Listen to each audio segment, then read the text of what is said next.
Que el Señor nos bendiga, mis hermanos. Una bendición una vez más estar aquí en esta oportunidad de seguir compartiendo la palabra del Señor. Anoche nos fuimos con una tarea. Aquel que tuviera preguntas acerca de los últimos tiempos. Estamos viendo la materia que se llama escatología. ¿Alguien recuerda qué significa escatología? ¿Doctrina de qué? Doctrina de las últimas cosas o de los últimos tiempos. Muy bien. Doctrina de las últimas cosas. Eso significa escatología. ¿Y doctrina qué significa? Enseñanza. Entonces no hay que tenerle miedo a la palabra doctrina, porque es enseñanza. Toda la Biblia es enseñanza, toda la Biblia es doctrina. Desde el Génesis hasta el Apocalipsis, todo es doctrina, todo es enseñanza. O sea que no hay que tener ningún problema con la palabra doctrina, que es enseñanza. ¿Alguien trajo alguna pregunta de lo que vimos anoche o alguna pregunta que esté relacionada con los últimos tiempos? ¿Alguien hizo la tarea? No hay preguntas. Bueno, pero hay preguntas que siempre son interesantes. Hacemos nuestra línea de tiempo acá, como la hicimos anoche. Línea de tiempo acá.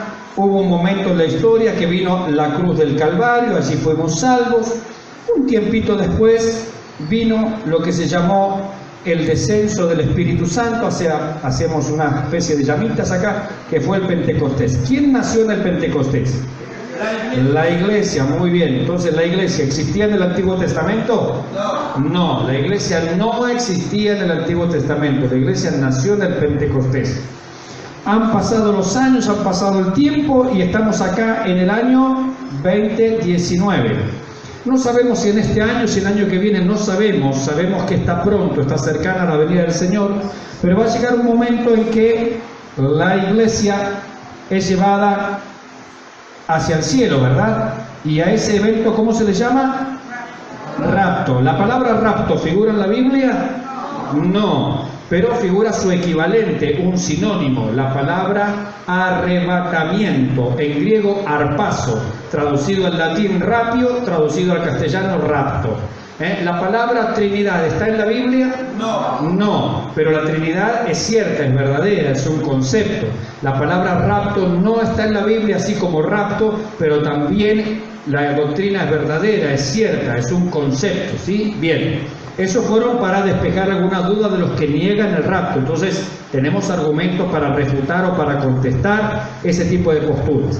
Cuando suceda el rapto, ¿quiénes se van? ¿Se va Israel al cielo? No. ¿Se van los gentiles en general? No. ¿Quién se va al cielo? La iglesia, es decir, todos los que han nacido de nuevo. ¿Sí, mi hermana? Que me preguntaba anoche, nacer de nuevo. Es decir, yo soy cristiano cuando he nacido de nuevo. Cuando recibí a Cristo en mi corazón, actuó la palabra de Dios, actuó el Espíritu Santo y se produjo una regeneración. A partir de allí soy hijo de Dios. Todos los creyentes, todos los hijos de Dios participan en el rapto. No es lo mismo que decir todos los que asisten a la iglesia. Hay personas, lamentablemente, que asisten a la iglesia que no han nacido de nuevo, que no han recibido a Cristo en su corazón, que su vida no ha sido transformada. Por eso es importante que cada uno mire su corazón. Señor, he nacido de nuevo. Hay una nueva naturaleza en mí. Si hay una nueva naturaleza, mi deseo es por la santidad. Si yo estoy en la iglesia y sigo deseando el pecado y me sigue gustando el pecado, hay un problema. Porque el nuevo nacimiento es una nueva naturaleza que busca lo santo. La vieja naturaleza busca lo perverso, lo pecaminoso. La nueva naturaleza da frutos de justicia, de santidad, mas el fruto del Espíritu es amor, gozo, paz, paciencia, benignidad, bondad, fe, mansedumbre, templanza. Es decir, la nueva naturaleza me doy cuenta que la tengo, que está en mí, porque veo que eso se está produciendo en mí, no de la noche a la mañana, porque esto es como una plantita nueva, ¿sí? Entonces, pero tiene que ir dando fruto, tiene que ir viéndose el cambio, la transformación. Si yo estoy en un templo y no hay ningún cambio en mí, sencillo, no he nacido de nuevo. Por eso es importante saber ¿quiénes participan del rapto? La iglesia. ¿Quién es la iglesia?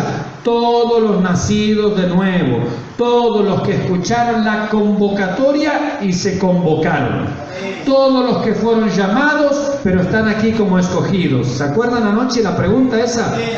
Sinónimos: elegidos, convocados. Muchos son los llamados, pocos los escogidos. Sinónimo: muchos, es decir, todos fueron convocados, fueron invitados, pero no todos se congregaron. Entonces la iglesia es el conjunto de los congregados, aunque muchos más fueron invitados. Amén. ¿Quiénes son los elegidos? Todos los de la iglesia, todos los que aceptaron y obedecieron el llamado del Evangelio. Esos pertenecen a la iglesia. La iglesia se va. Cuando venga el rapto, que no sabemos en qué momento es, ¿el rapto será secreto? No. Primero, porque está escrito ahí, ya no es un secreto, está a la vista de todos. Segundo, todo el mundo se va a enterar cuando suceda. Lo único que no sabemos es qué día y qué hora. Nada más. Pero no hay acá un secreto, no es que va a ser algo escondido y que nadie se va a dar cuenta. No, el mundo se enterará que toda una generación falta. Todos creyentes en todas partes del mundo, en un abrir y cerrar de ojos, van a haber tumbas que quedan vacías y van a haber allí personas que desaparecieron. Literalmente como Enoc, como Elías, fueron llevados individualmente. En este caso, la novedad, la noticia, es que todo un grupo de gente, millones de personas a la vez, van a desaparecer acá en el rapto de la iglesia. Hasta ahí vamos bien, más o menos hasta ahí veníamos. Bueno, una de las preguntas que siempre saltan en estos estudios y en estas cuestiones es: ¿qué pasa los que vienen a la iglesia y no se van en el rapto? ¿No le parece una buena pregunta? Quiero dar la respuesta, pero no según mi opinión, según la Biblia. Vamos a abrir nuestra Biblia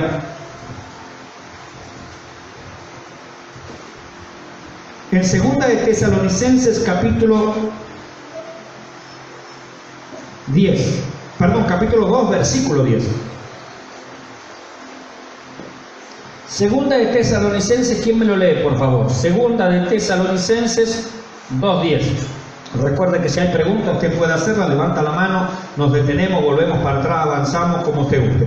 2 de Tesalonicenses 2:10. ¿Qué pasa? Aquí está hablando de cuando aparezca el anticristo y está hablando de aquellas personas que rechazan hoy el llamado del Evangelio. Pueden estar dentro de una iglesia, pueden estar afuera de la iglesia. El asunto es que rechazaron el Evangelio de Jesucristo, particularmente los que están dentro de una iglesia. ¿Qué pasa? 2 de Tesalonicenses 2:10 dice así, pastor: y con todo engaño de iniquidad para los que se pierden, por cuanto no recibieron el amor de la verdad para ser salvos. Versículo 11 y 12 también. Ya. Por esto Dios les envía un poder engañoso para que crean la mentira, a fin de que sean condenados todos los que no creyeron a la verdad, sino que se complacieron en la injusticia. Fíjese lo que dice la palabra del Señor, no mi opinión. Es decir, si una persona hoy, por más que se congregue, no nació de nuevo no porque Dios no quiera, sino porque no se arrepiente de corazón, porque no quiere cambiar, porque no recibe al Señor en su vida, la razón que sea, el asunto es que está rechazando el mensaje del Evangelio. Amén. Dice la palabra de Dios, si usted puede leer todo el contexto, está hablando de la segunda venida y de la aparición del anticristo, que ahora vamos a hablar un poquito de eso. Dice que esas personas que hoy rechazan el Evangelio, Dios les envía un poder engañoso. ¿Para qué? A los que no creyeron, ¿cierto? A fin de que sean condenados todos los que no creyeron a la verdad del Evangelio. Hoy se predica el Evangelio, pero no creyeron, sino que se complacieron en la injusticia. ¿Por qué no creyeron? Porque amaron más el pecado. Aman más la maldad. Eso es en el versículo 12, pero el versículo 11 es el que quiero allí, que lo leyó recién mi pastor. Por esto dice, versículo 11, por esto Dios, escuche, Dios les envía un poder engañoso para que crean la mentira. Es decir, Dios lo está diciendo clarito: si tú hoy rechazas la verdad, cuando suceda el rapto y venga la gran tribulación, Dios mismo va a hacer que creas la mentira. ¿Por qué? Porque rechazaron el amor de la verdad por cuanto se complacían en la injusticia. Es decir, lo digo en otras palabras, es como que Dios va a decir, ¿te gusta tanto el pecado? Pues disfrútalo. Te quedan 7 años de disfrute del pecado, pero con el anticristo reinando, vamos a ver en la gran tribulación, van a ser soltada una horda, unas huestes inmundas de seres satánicos y demoníacos que están encerrados en el abismo, como dice el libro de Apocalipsis. Van a andar sobre la tierra, catástrofes, desastres. Dios dice, si tanto te gusta el pecado, disfrútalo. Pero tú vas a recibir un poder engañoso. Dios te lo va a dar, Dios se lo va a dar a esa persona, lamentablemente. ¿Por qué? Porque ama tanto el pecado que rechazó el amor del Evangelio, el amor de la verdad. Entonces, una persona que hoy se congrega, que no se quiere convertir, que juega una doble vida, que juega el yo soy cristiano en la iglesia, pero en la casa soy un diablo, que juega el doble evangelio, que tiene una doble vida y no se ha convertido, la Biblia dice, no yo, Dios les envía un poder engañoso para que crean la mentira. Esto es gravísimo. Esto, mis hermanos, es para desterrar cualquier posibilidad que la gente que hoy se congrega antes que venga el rapto, se congrega pero que no se ha convertido porque no quiere entregar su vida al Señor por distintas razones, porque ama demasiado el pecado, suceda el rapto, se quedó, olvídese de la salvación. Por eso la Escritura siempre dice hoy, ¿cuándo es el día de salvación? Si oyeres hoy su voz, no endurezcáis vuestro corazón. Y en el Antiguo Testamento dice, porque hoy es el día aceptable, hoy es el día de salvación, ha dicho Jehová de los ejércitos. Entonces la Biblia siempre me llama al hoy. No hay que esperar este día. Eso es jugar con fuego. Dios no puede ser burlado. Todo lo que el hombre siembra, eso cosechará. ¿Hay alguna posibilidad para el que hoy juega una doble vida en el Evangelio y venga el rapto de la iglesia? Según la Biblia, no. Y Dios se va a encargar de eso. Alguno podrá decir, no, pero bueno, cuando venga el rapto yo voy a buscar al Señor de todo corazón porque sé que la iglesia se fue y yo me voy a entregar de todo corazón al Señor y lo voy a buscar. Dios dice, no. ¿Se da cuenta lo grave de este pasaje? Dios dice, no va a ser así. Tú vas a ser engañado. Esa persona va a ser engañada y Dios se va a encargar de eso. Y usted sabe que cuando Dios se encarga de algo... Ahora, eso no nos tiene que dar miedo. Eso le tiene que dar miedo a los hipócritas. ¿O no? Eso le da miedo a los hipócritas, a los que juegan al Evangelio, a los que en la iglesia tienen una apariencia de santidad y fuera de la iglesia tienen una doble vida. Eso tienen que temer. Eso tienen que temer este día. Pero para nosotros, ¿cómo se llama? La esperanza bienaventurada, dichosa y feliz. Hablábamos hoy con mi hermana Mabel, ¿no? Acerca de qué importante es lo que decíamos anoche, leer el libro de Apocalipsis. ¿Por qué es importante leer el libro de Apocalipsis? Es el único libro que tiene una bienaventuranza, una dicha por el hecho de leerlo o escucharlo y guardarlo. Léalo o escúchelo, pero guárdalo. Es el único libro que tiene una promesa de semejante bendición. Por eso es importante no pasar de largo el Apocalipsis. No hay que tenerle miedo al Apocalipsis, es nuestra esperanza. Todos los juicios descritos en Apocalipsis son para este periodo. ¿De cuántos años? 7 años, que es la gran tribulación. Entonces pregunto, una persona que hoy va a una iglesia, no un verdadero creyente, simplemente va a una iglesia pero no se ha convertido y llega el rapto, ¿puede salvarse después? No puede salvarse después. Hoy es el día de salvación, hoy es el día de salud. Amén. Pasan los 7 años allí de tribulación, viene acá la gran tribulación. ¿Con qué batalla termina? Armagedón. Muy bien, Armagedón. Bien, pero estamos acá. El Señor nos llama. ¿Viene a la tierra el Señor en el rapto? No. ¿De dónde nos llama? Desde las nubes. Desde las nubes. Algunas diferencias entre el rapto y lo que sería técnicamente la segunda venida o la manifestación, le llaman algunos para diferenciarlo, porque la gran tribulación es todo esto. Cuando la Biblia habla de segunda venida, en realidad habla de todo esto, porque esto es la segunda venida. A ver si lo digo de esta manera. Yo digo, mi viaje a Chile enero 2019, ¿sí? Ahora, ¿qué es mi viaje a Chile enero 2019? ¿Es un solo evento? No. Mi viaje a Chile enero 2019 comenzó cuando yo salí de Bahía Blanca, un día jueves, ya hace una semana. Salí de Bahía Blanca. Pasamos por General Roca esa noche en mi viaje a Chile, ¿no? La gira enero 2019. Llegamos a la convención de juventud el viernes. Prediqué el sábado, estuvimos acá el domingo, el lunes Santa Julia, el martes el Icura, el miércoles anoche estuvimos acá, hoy jueves estamos acá, mañana si Dios lo permite en Laja, viernes, sábado, domingo en Laja, y el lunes con la ayuda del Señor volvemos para Bahía Blanca. Entonces, mi viaje a Chile enero 2019 es una serie de eventos. Ahora yo le pongo un título, mi viaje a Chile enero 2019. Ese es el título, pero cuando lo describo es una serie de eventos consecutivos. Cuando la Biblia habla de la segunda venida, es el título que le da a esto, pero que es una serie de eventos. Todo en definitiva es la segunda venida. ¿Se entiende? Es como mi viaje a Chile, comenzó acá, siguió acá, termina allá, hasta que vuelva a Bahía Blanca. Ese es mi viaje a Chile, enero 2019. La Biblia dice la gran tribulación, la venida del Señor. La venida del Señor es una serie de eventos, todo es la venida del Señor. Pero para diferenciar el rapto, que es la venida del Señor, de cuando Él vuelve a la tierra, que también es la venida del Señor, está dentro del paquete. Algunos lo llaman a esto justamente rapto y a esto le llaman manifestación.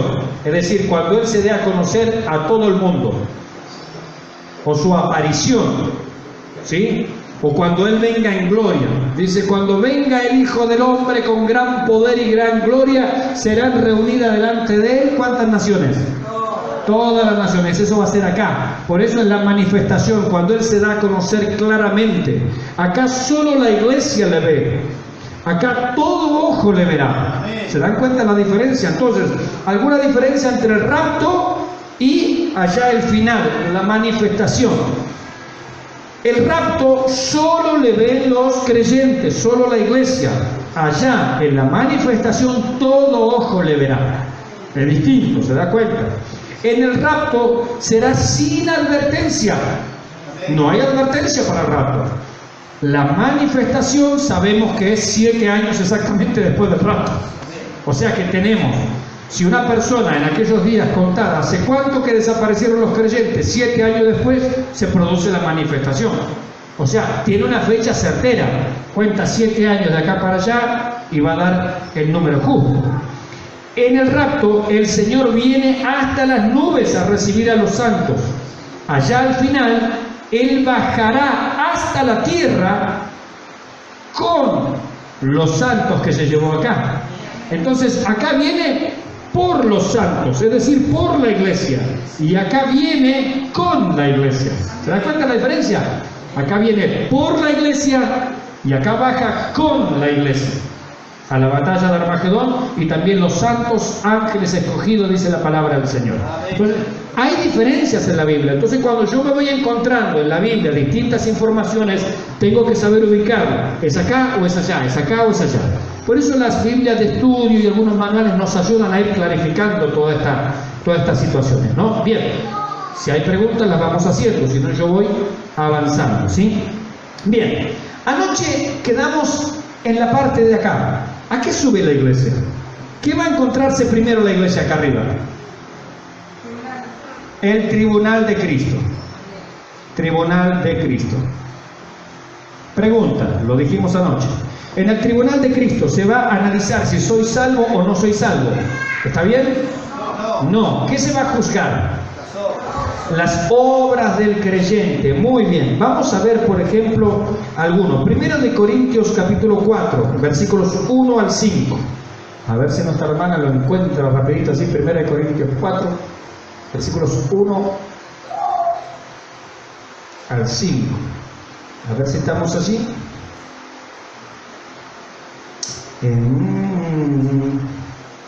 Primero de Corintios. Si no, vamos a buscar este otro, perdón. Segunda de Corintios 5:10. Es un pasaje todavía más claro. Ahí está. Segunda de Corintios, perdón, 5:10. ¿Lo tenemos? Ahí está. Segunda de Corintios 5:10. Ahí lo tiene otra hermana. Dice: porque es necesario que todos nosotros comparezcamos ante el tribunal de Cristo. Entonces algunos dicen, ¿qué es el tribunal de Cristo? ¿Cuándo va a suceder el tribunal de Cristo? Luego del rapto, en el cielo. Si usted participa del rapto, usted es salvo. Eso está claro. Ya no está en juego la salvación. No está en juego la salvación. No es que, bueno, seré salvo, no seré salvo, Dios me va a juzgar. No. Mis pecados ya fueron juzgados, ¿cuándo? En la cruz del Calvario. Es decir, lo que yo tenía que pagar por el pecado ya lo pagó otro por mí. Por eso la muerte de Cristo es una sustitución. Es decir, murió ocupando mi lugar. ¿Sí? Lo que yo le debía a Dios ya fue pagado en la cruz del Calvario. Por lo tanto, el juicio de mis pecados ya está acá, por la fe. Él murió por mí, en mi lugar. Como la ovejita inocente en el Antiguo Testamento moría por el judío culpable, así el Cordero de Dios murió por este pecador, en lugar mío. ¿Se da cuenta? Es un reemplazo, es una sustitución. Bien. Entonces acá, cuando suba al tribunal de Cristo, yo me voy a encontrar justamente con un juicio, pero no es el juicio para ver por mis pecados, qué hice, qué no hice en cuanto al pecado. No, eso ya está arreglado acá, fue solucionado. Perdonándoos todos los pecados, dice el autor a los Hebreos. O sea, todos mis pecados fueron perdonados en la cruz del Calvario. Pero acá lo que está en juego es las obras del creyente, porque fíjese lo que dice ahí. Porque es necesario que todos nosotros comparezcamos, los creyentes únicamente, no los gentiles, no los impíos, no los que no recibieron a Cristo, no los que solo se congregan, no, los verdaderos hijos de Dios. Es necesario que comparezcamos ante el tribunal de Cristo para que cada uno reciba según lo que haya hecho mientras estaba en el cuerpo, sea bueno o sea malo. Es decir, lo que en el tribunal de Cristo está en juego es la recompensa. Es la alabanza, es el lugar que el Señor nos va a asignar en base a cómo obramos. ¿Sí? Yo puedo haber hecho muchas obras para el Señor, pero el Señor que conoce los corazones va a decir, no, mira, el 90% de tus obras fueron hechas simplemente por orgulloso, por soberbio, porque querías un puesto en la iglesia, es decir, no de la manera que al Señor le agrada. Por lo tanto, Él no me recompensa esa obra.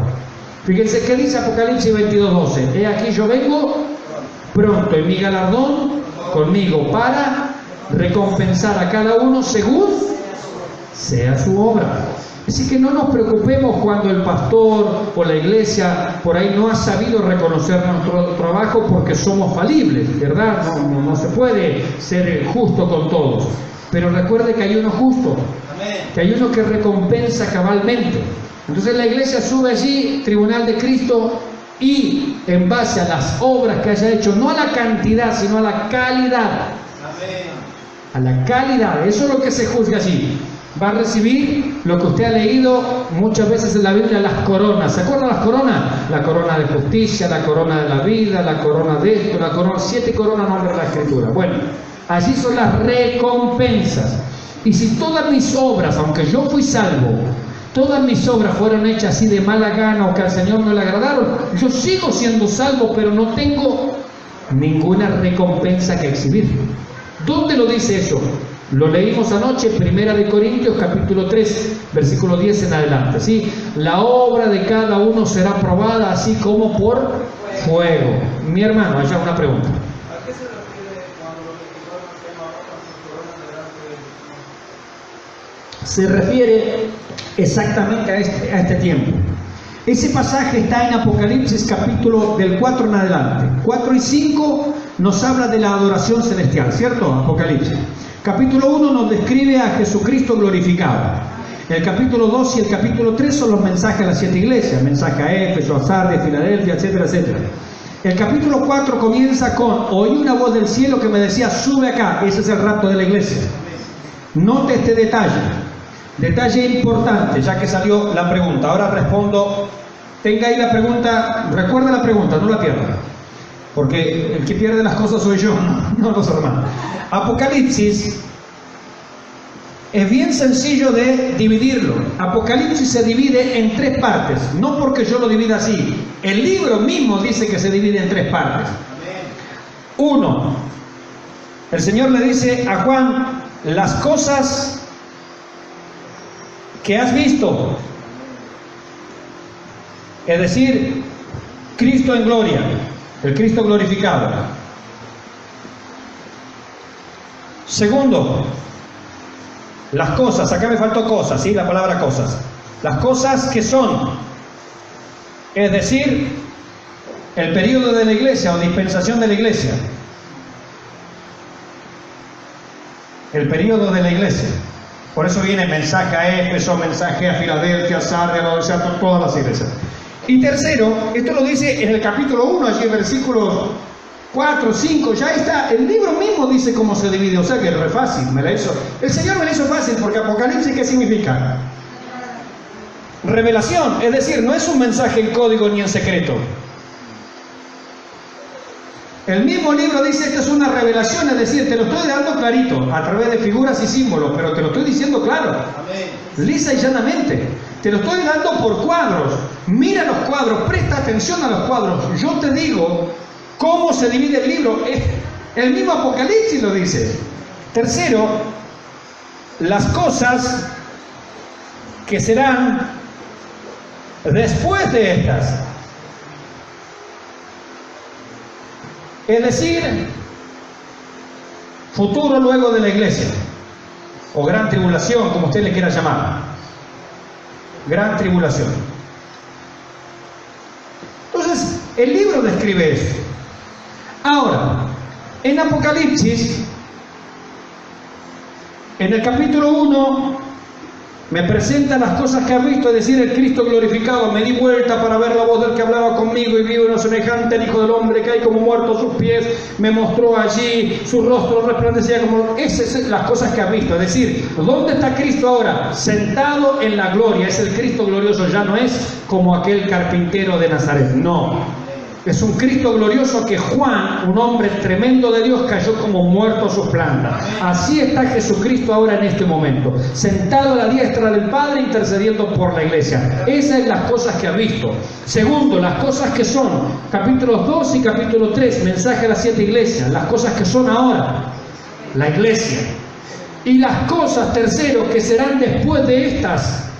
Entonces en el capítulo 4... hasta el 19 me va a comenzar a hablar de lo que viene, del futuro. Capítulo 4 y 5 es acá. Es la adoración celestial. ¿Dónde está mi hermano el de la pregunta? Se fue al rapto. Gloria al Señor. Ahí está. Bien. Pero mi hermano, estoy respondiendo por usted, Dios mío. Capítulo 4 y 5 lo tenemos acá. La iglesia sube en el rapto, ¿sí? Sube en el rapto. ¿Qué es juzgada? ¿La salvación de la iglesia?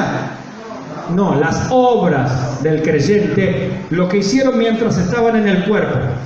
Bien, ahí se cumple, mi hermano, capítulo 4 y 5. ¿Por qué? Porque se presenta el trono en el capítulo 4 y se presenta Jesucristo en el capítulo 5 y los ancianos. ¿Cuántos ancianos son?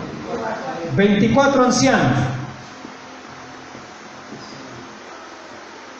Echan sus coronas a las plantas del que está sentado en el trono y al Cordero. Como dice la canción, al que está sentado en el trono, es decir, el Padre, y al Cordero, es decir, Jesucristo. Los 24 ancianos, ¿a quién representan? ¿A quién?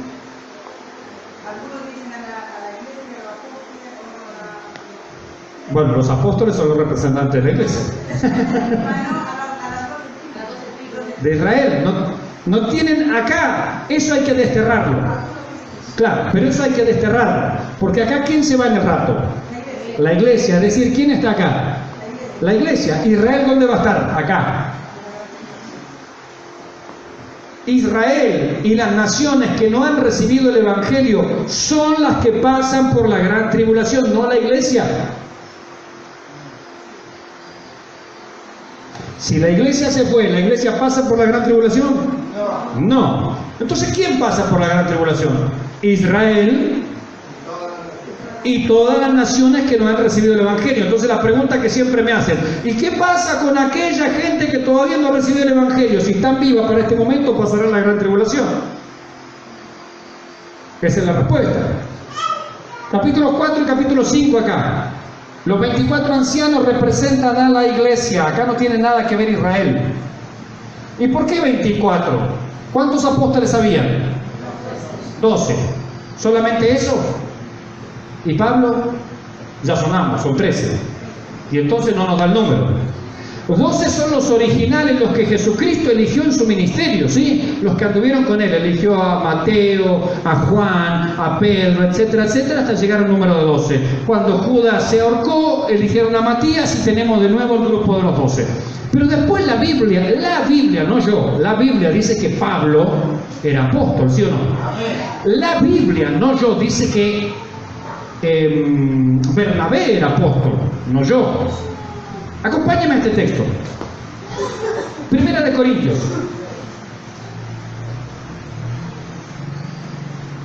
Capítulo 15. Ahí mi hermana. Capítulo 15. Además, y a medida que yo leo, mi hermana lo va a ir bajando. Primera de Corintios, capítulo 15. Además, os declaro, hermanos, el evangelio que os he predicado, el cual también recibisteis, en el cual también perseveráis, por el cual, versículo 2, asimismo, si retenéis la palabra que os he predicado, sois salvos si no creísteis en vano. Seguimos. Porque primeramente os he enseñado lo que asimismo recibí, que Cristo murió por nuestros pecados conforme a la Escritura, y que fue sepultado y que resucitó al tercer día conforme a la Escritura. Seguimos. Escuchen, ahora se pone lo interesante. Orden de las apariciones. ¿A quién apareció primero luego de la resurrección? ¿Quién es Cefas? Pedro. Entonces, luego de la resurrección, acá no está contando las mujeres que primero se aparecen, no, está contando los apóstoles acá. La cuenta que lleva el escritor Pablo es los apóstoles. Primero se apareció a Cefas, es decir, Pedro. Después, ¿a quién más? A Pedro y a los 12, porque dice a los 12, es decir, Pedro y los otros 11, es decir, todos juntos. Entonces después se le apareció, vamos a poner a los otros 11 ahí, porque si lo cuento a Pedro, ahí tengo los 12. Después, ¿a quién más apareció cuando Cristo resucitó? A 500. ¿Quiénes son esos 500? No sabemos. A la vez, de los cuales muchos viven aún y otros ya partieron a la presencia del Señor. Seguimos. 7. Después apareció a Jacobo. ¿Quién es Jacobo? ¿Uno de los 12? No. Jacobo es el hermanastro de Jesús. Jesús era el mayor, el primogénito, el que seguía de él en la familia, hijo de José y de María. Era Jacobo, que es el de la carta de Santiago. ¿Por qué Santiago y no Jacobo? Porque Santo Jacobo se contrae y se hace Santiago, Santiagobo. Santo Jacobo es Santiago. De allí viene el nombre Santiago, ¿sí? Es una contracción de Santo Jacobo, Santiago. Bien, entonces después se apareció a Jacobo. Entonces acá tenemos a Jacobo. ¿A quién más? Después a todos los apóstoles. Ah, más apóstoles.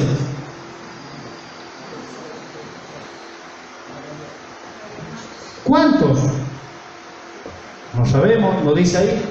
A todos los apóstoles. Y al último, ¿cuál fue el último de los apóstoles que el Señor nombró y comisionó? Pablo. Por lo tanto, después de Pablo, ¿pueden haber más apóstoles? Si la Biblia dice que es el último. Por último, al final del todo, cuando se termina la lista de apóstoles, ¿quién es el último apóstol? ¿Pueden haber hoy apóstoles? No. La Biblia lo dice, no yo. Pero fijamos en esta cuenta. Pedro más los 11, acá tenemos los 12. Después hay 500 hermanos. Bueno, pongámosle que no son apóstoles porque, bueno, son hermanos comunes y corrientes. Jacobo. Pero Jacobo era considerado columna de la iglesia según Hechos 15. Jacobo, Juan y Pedro eran considerados columna de la iglesia y cuando cuando Bernabé lo presenta A Pablo se lo presentó a Jacobo, a Pedro y a Juan, que eran considerados las columnas de la iglesia, le dieron la diestra de compañerismo y amén. No hay problema. Jacobo era uno de los líderes principales de la iglesia. Después dice a los otros apóstoles. Ahora, si sacamos esta cuenta, 12, más Pablo, más Jacobo, la Biblia dice que Bernabé en la Biblia, si quiere después le busco los pasajes y se los doy uno por uno, es llamado apóstol. ¿Quién más? Bueno, ahora se me olvidaron algunos nombres. Hay un tal Junias que lo nombra como apóstol, y así a otras personas más la va nombrando apóstol tranquilamente. Me estoy olvidando de Lucas. Lucas no era de los 12 apóstoles, y escribió Lucas y escribió Hechos. Me estoy olvidando de Marcos, que no era de los 12 apóstoles, y escribió el Evangelio de Marcos. O sea que si yo empiezo a sumar las personas que la misma Biblia llama apóstoles fuera de los 12, tranquilamente estamos en un grupo de 24 ancianos. Si quieren después les doy la cuenta, pasaje por pasaje, nombre por nombre, de los que la Biblia llama apóstoles. Por eso decir que los apóstoles eran solo 12 es quedarse corto. Eran 12 los originales que eligió Jesús, pero después aparentemente se nombraron otros 12 apóstoles más, porque la Biblia los va llamando apóstoles. Por eso yo digo son apóstoles. Yo no voy a discutir lo que ahí está escrito, y eso me da un número aproximado de 24 ancianas. Entonces, ¿quiénes son los 24 ancianos que echan sus coronas? Los representantes de toda la iglesia. Allí está la iglesia representada. ¿Qué significan esas coronas? Que todo lo que ellos tienen de gloria, de honra, se la deben al Señor Jesucristo. Por eso los ancianos, es decir, los representantes de la iglesia, se rinden ante el que está sentado en el trono y al Cordero, y le dicen: con tu sangre nos has redimido de todo tribu, pueblo, lengua y nación, y nos has hecho reyes y sacerdotes, y reinaremos sobre la tierra. Otra pregunta: cuando estemos en el cielo, ¿recordaremos quién fuimos? Es una pregunta que me han hecho muchas veces. La Biblia lo responde y dice que sí. Allí en el pasaje que estoy citando, luego lo voy a buscar, dice: en el Cántico de los Ancianos hablan de pasado, presente y futuro. Dice, en cuanto al pasado, nos has redimido. Conciencia del pasado, ¿sí o no? Si me has redimido, quiere decir que yo estoy consciente en el cielo. Los ancianos, es decir, la iglesia, los representantes de la iglesia, están conscientes que ellos eran perdidos y que fueron redimidos. Conciencia del pasado, nos has redimido. Presente: y nos has hecho un reino de sacerdotes. Esa es la idea. Sacerdotes. Conciencia del presente, es decir, ¿dónde estoy? ¿Por qué estoy? ¿Qué estoy haciendo? Conciencia del futuro. ¿Qué más dice? Reinaremos sobre la tierra. Es decir, en el cielo hay conciencia del pasado, sabremos que fuimos redimidos. Hay conciencia del presente, sabemos dónde estamos y ante quién estamos y qué estamos haciendo. Y hay conciencia del futuro, sabremos lo que viene. En el cielo no hay amnesia, mis hermanos. Hay conciencia del pasado, del presente y del futuro. Ahora, no vamos a evaluar las cosas como nosotros hoy las evaluamos, porque tendremos la mente totalmente, absolutamente de Cristo, y hasta el cuerpo glorificado. En el cielo no hay pecado, por lo tanto usted no va a recordar nada que sea, o sea, va a recordar que usted fue un pecador, pero no va a pensar pecaminosamente, no va a razonar pecaminosamente, no, eso no existe más. Pero sí sabe de dónde vino, de dónde lo sacó, qué está haciendo y qué viene después. En el cielo no hay amnesia, mis hermanos. ¿Sí? ¿Respondida la pregunta? Bueno, creo que sí. El hermano. Si hay más preguntas, la vamos haciendo. Yo sigo avanzando. Pastor, yo Sí. tengo una pregunta ahí cuando hablamos de que arriba íbamos empujados, ¿cierto? No, Sí. por nuestras obras. Sí, Para los premios. sí, Y se habló de corona. sí. Pregunto, ¿esas coronas son reales o es un símbolo de premio? Buena pregunta. Yo creo que son reales y a la vez tienen un símbolo. Pero nosotros entendemos que Apocalipsis se interpreta literalmente. Quiere decir que significa lo que dice. Porque si no, esto todo sería un cuento nada más. Sería un cuento de hadas. Si no significa lo que dice, entonces es un cuento de hadas y que cada uno invente lo que significa. No. Creemos, por ejemplo, es una buena pregunta y la voy a responder de la siguiente manera con un argumento lógico y bíblico. Profecías del Antiguo Testamento que me hablan de la primera venida. Por ejemplo, dice que el Mesías iba a nacer en Belén de Judea. ¿Dice eso, sí o no? Amén. ¿Dónde nació Jesús? Bien, cuando se dijo eso, se lo dijo como 700 años antes. Es decir, era una profecía, pero se cumplió al pie de la letra. El Antiguo Testamento decía que el Mesías iba a morir y iba a ser contado con los pecadores. ¿Decía eso? Sí. ¿Se cumplió eso?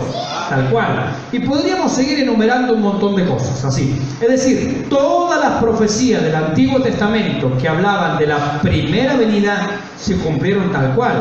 Lo que decía acá, vemos que acá se cumplió. Pregunta lógica sería, todas las profecías que hablan de la segunda venida, ¿se tienen que cumplir al pie de la letra como dice, sí o no? Sí, no habría manera de por qué creer que se va a cumplir de otra manera. Por eso creemos que hay un reino milenial, entre otras cosas. Porque si la Biblia dice que va a haber un reino, que Jesucristo va a bajar del cielo, va a venir a reinar y su reino va a durar 1000 años, pues eso dice y yo lo creo. Porque las profecías para la primera venida se cumplieron exactamente, entonces las profecías para la segunda venida se tienen que cumplir exactamente. No tiene sentido sino la Biblia. Nos estaría mintiendo Dios. Sería un cuento de hadas. ¿Bien? ¿Alguna otra pregunta? Seguimos, ¿eh? Sí, mi hermano, allá atrás al fondo. Solamente eso de las señales antes de la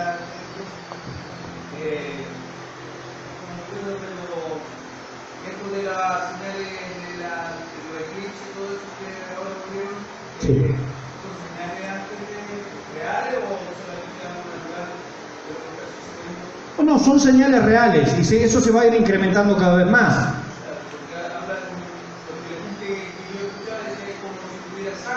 Sí. Y la escritura dice que la luna se convertirá en sangre. Sí. Entonces, lo asociaba a eso, a señales antes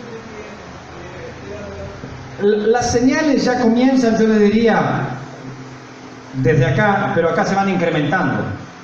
Porque en realidad las señales que nombra la Biblia no son señales del rapto, son señales de la manifestación.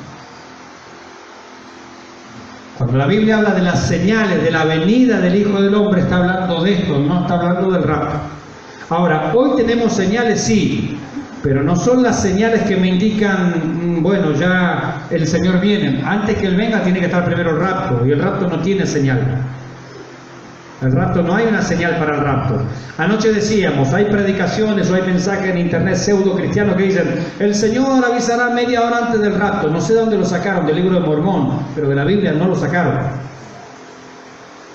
No tiene ningún fundamento eso. Entonces, cuando la Biblia habla de señales, en realidad, en definitiva, se refiere a señales de esto, de la manifestación al final de los tiempos. ¿Sí, mi hermano? Sí. en el 2.20 habla de antes de que venga el día del Señor. Amén. Amén. Por eso, cuando la Biblia habla de señales, no está hablando de señales del rapto. Aunque hay señales, ya hay movimiento, ¿cierto? Hay movimiento. Por ejemplo, del anticristo. A ver, es una tontería decir Obama es el anticristo, Donald Trump es el anticristo. Si el anticristo estuviera hoy acá en la tierra, todos nos hemos quedado. Porque el anticristo y la iglesia no son contemporáneos. Ahora vamos a eso. Vamos a ver lo que pasa acá abajo. Para que aparezca el anticristo, primero tiene que el Señor sacar la iglesia. Entonces que la iglesia, o que algunos creyentes andan diciendo, no, el anticristo está en este momento en Siria. Déjense de tonterías. Le digo a esas personas, ¿cierto? No a ustedes, por favor. ¿Por qué? ¿Por qué están contradiciendo la Biblia abiertamente? Cuando el anticristo se manifieste, la iglesia no va a estar. La iglesia y el anticristo no son contemporáneos, no están en la misma fecha sobre la tierra. No, el Señor saca a la iglesia y permite al anticristo manifestarse. El anticristo no se puede manifestar mientras la iglesia esté en la tierra. ¿De dónde saco yo esto? Vamos a 2 de Tesalonicenses, lo que leímos hoy al principio, el primer texto. Entonces está claro lo de arriba y ahora paso acá abajo. Para completar acá arriba, los segundos 3 años y medio son lo que se llaman las bodas del Cordero. Cuando la iglesia es puesta exactamente en su lugar, recompensada por sus obras, se cumple la palabra que dice: y a su esposa se le ha concedido que se vista de lino fino, porque el lino fino es las obras. Acciones, obras justas de los santos. Es decir, para que la iglesia esté inmaculada, tiene que subir al cielo. No busquemos iglesia inmaculada acá abajo. Es absurdo, es ridículo. La iglesia acá abajo no es ni será inmaculada. Acá abajo no, va a ser inmaculada allá arriba. Cuando pase por el tribunal de Cristo y Él la limpie de toda imperfección, le dé un cuerpo incorruptible de gloria, a su esposa se le ha concedido, no se lo ganó. Se le ha concedido que se vista de lino fino, limpio y resplandeciente, porque el lino fino es las obras, las acciones justas de los santos. ¿Qué viene luego? Las bodas del Cordero, es decir, la unión, ya la iglesia puesta en su lugar, la unión de Cristo, la presentación ante el Padre de toda esta congregación. Esas son las bodas, ¿sí?, del Cordero. Eso sucede allá arriba. Mientras tanto, ¿qué sucede acá abajo? Vamos a ver esto. Rapto de la iglesia, ¿qué pasa después? Recién aparece el anticristo. Vamos. Segunda de Tesalonicenses, capítulo 2. Ahora entramos con el tema del anticristo. Pero eso es acá abajo. Esto es para los que se quedan. Segunda de Tesalonicenses. Si hay preguntas, la hacemos, por favor. Dice, versículo 13. Segunda de Tesalonicenses 3. Lo tenemos ahí nuestra hermana secretaria. Vamos todavía. Dice: nadie os engañe en ninguna manera, porque no vendrá, es decir, el fin, la manifestación del Señor. De eso está hablando Pablo, sí, acá al final de la gran tribulación. Dice: nadie os engañe en ninguna manera, porque no vendrá, es decir, el Señor, la manifestación del Señor acá, no está hablando del rapto,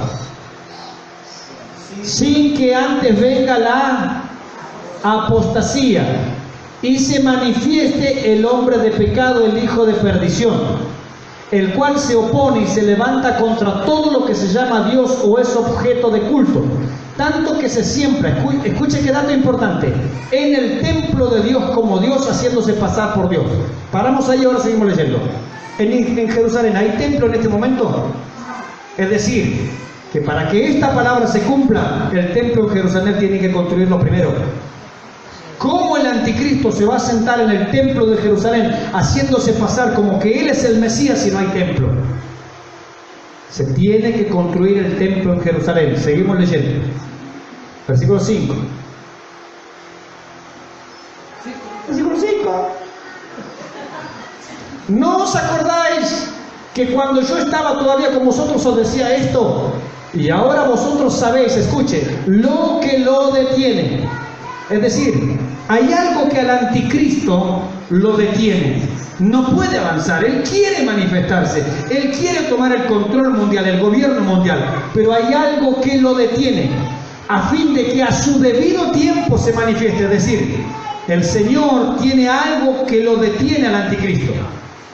Y en un determinado momento que Dios tiene señalado, le va a permitir manifestarse y tomar el gobierno mundial. Va a ser el gran dictador mundial. Versículo 7, seguimos.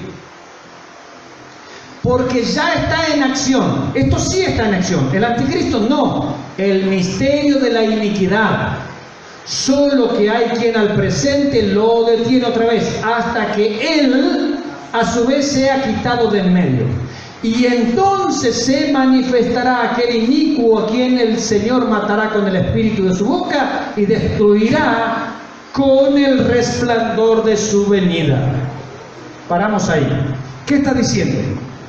¿Por qué el anticristo no se manifiesta? ¿Por qué el anticristo no sabemos hoy quién es? ¿Por qué él no toma el poder, el control mundial? El gran dictador que viene, el nuevo Hitler, el nuevo Napoleón, ¿sí? El nuevo Nerón, el nuevo emperador romano que va a gobernar el mundo. ¿Por qué no se manifiesta? Porque dice la palabra de Dios que hay algo de parte de Dios que lo detiene. ¿Qué lo detiene? Las respuestas son dos. Unos dicen la iglesia, otros dicen el Espíritu Santo. Yo creo que es ambos, porque el Espíritu Santo mora en la iglesia. Entonces, dicho de esta manera, cuando el Espíritu Santo quita a la iglesia de la tierra, libera al anticristo para que él se manifieste.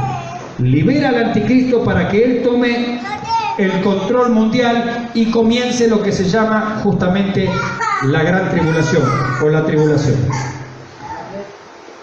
Eso es lo que va a suceder acá. Entonces, el anticristo, mis hermanos, no es contemporáneo con la iglesia. No lo es. Por eso está de andar identificando que el anticristo y esto y aquello y lo otro no es algo sano, ni bíblico, ni razonable. ¿Por qué? Porque la evidencia bíblica va en contra.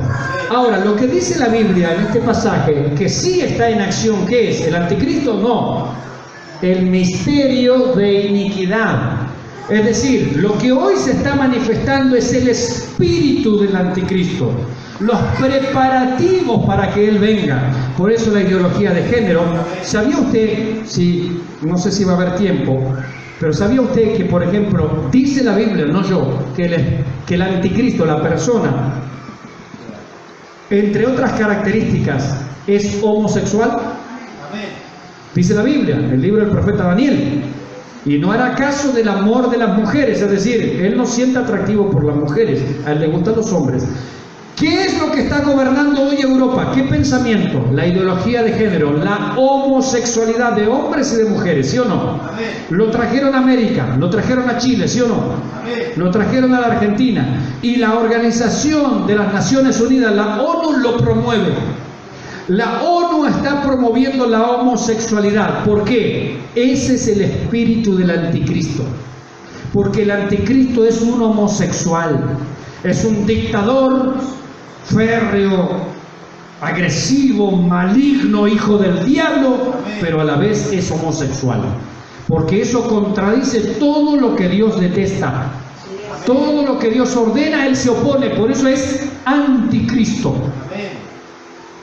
Por eso esta desnaturalización de las leyes, esto ¿qué me importa lo que Dios dice? ¿Qué me importa la biología? ¿Qué me importa lo que Dios ha dicho y lo que Dios ha establecido? Por eso dice, pensará cambiar los tiempos y la ley. Está cambiando la cultura, ¿sí o no? Esos son los tiempos. Pensará cambiar los tiempos y la ley. Hasta la ley natural la piensa cambiar. Hoy todas son leyes contra natura. Las madres asesinan a sus hijos en su propio vientre bajo el amparo de la ley. Eso es el misterio de iniquidad en otras cosas. Lo que hoy está activo no es el anticristo, son los preparativos para que cuando él se pueda manifestar, luego de que el Espíritu Santo saque a la iglesia, esté ya todo el caldo de cultivo preparado para que él reine y gobierne. ¿Se entiende la diferencia? Entonces, ¿le podemos prestar atención a esos videos que hablan del anticristo es fulano de tal, el anticristo? Es ridículo eso. No hay manera de saberlo. Entonces, lo que hoy está son preparativos. Todo se está preparando para esto, pero el anticristo no está en este momento manifiesto y no hay manera de saber quién es. O sea, no entremos en ese juego.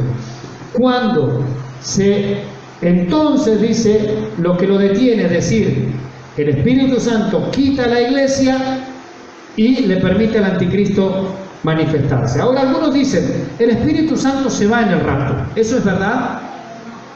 No puede ser verdad. ¿Por qué? ¿Cómo yo llegué a la salvación? ¿Cómo se produce el nuevo nacimiento? Por la palabra y ¿qué más? Y el Espíritu Santo. Es decir, el Espíritu Santo es fundamental para la conversión del alma. Si acá van a haber gente que se salva, en la gran tribulación va a haber gente que se salva. Sí. Por ejemplo, tiene los 144.000, que son los mormones, ¿cierto? No, nada que ver. Ridículo, absurdo. Apocalipsis dice que son, ¿qué los 144.000? Judíos, sellados. Está claro, si dice judíos, son judíos. No son ni mormones, no son de Kansas City, ni de Oklahoma City, ni de Springfield. No. Son 144.000 judíos. Estos van a ser evangelistas, judíos evangelistas. Es decir, en vez de levantar 12 apóstoles, va a levantar el Señor a 144.000 apóstoles, verdaderos apóstoles, sellados con el sello de Dios. El anticristo los va a perseguir, pero no los va a poder matar. No va a poder.